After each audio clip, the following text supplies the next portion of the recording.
እንግዳ መቀበል የሚያውቅበት ቅፍ ድግፍ አድርጎ አብሮ መኖር ያደገበት የጌዲዮ ህዝብ አሻማ አሜ አኔዮ ኮኔ ዳጎ እንኳን ለጌዲዮ ብሔር የዘመን መለወጫና የምስጋና ደራሮ በዓል በሰላም አደረሳችሁ። ጌዲዮ የማፍራት ዓመታችን ነው ብሎ ተነስቷል። ከባዱን መልክዓ ምድር በከባድ ጥረት አልምቶ ለምለም ያደረገው ጌዲዮ ምድርና ሰው ሲዛመዱ ሀብት እንደሚሆን አስመስክሯል። እንኳን በሩቅ እያዩት እዛም ሆኖ ይናፈቃል። ጌዲዮ ምግቡ መጠጡ በአይነት አባት የወናጎና ቡሌ ሰንጋበሬውን አደልቧል።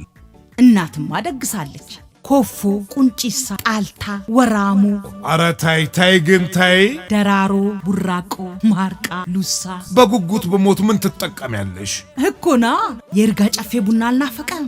እሱንም አፉት እያልኩ ነው። ደረሰ እንዴ? እንኳን ለኔ ለመላው ዓለም ደርሷል። አውሮፓና አሜሪካ ቡና ሲጠጣ ጌዲዮን ይመርቃል። ጋዶዮያ ከየካቲት 5 እስከ 11 በውቢቷ ዲላ ኤግዚቢሽን የቋንቋና የባህል ሲምፖዚየም፣ ዳራሮ የንግድ ትርኢትና ባዛር፣ ድንቃ ድንቆቹ 6000 ትክል ድንጋዮች ይጎበኛሉ። የሙዚቃ ዝግጅቱ ባቡሽ ዘለቀ በአብርሃም ሻላይና በታዋቂ አርቲስቶች ይታጀባል። በሁሉቃ ስርዓት በጉማታው ኑና አብረን እንድመቅ።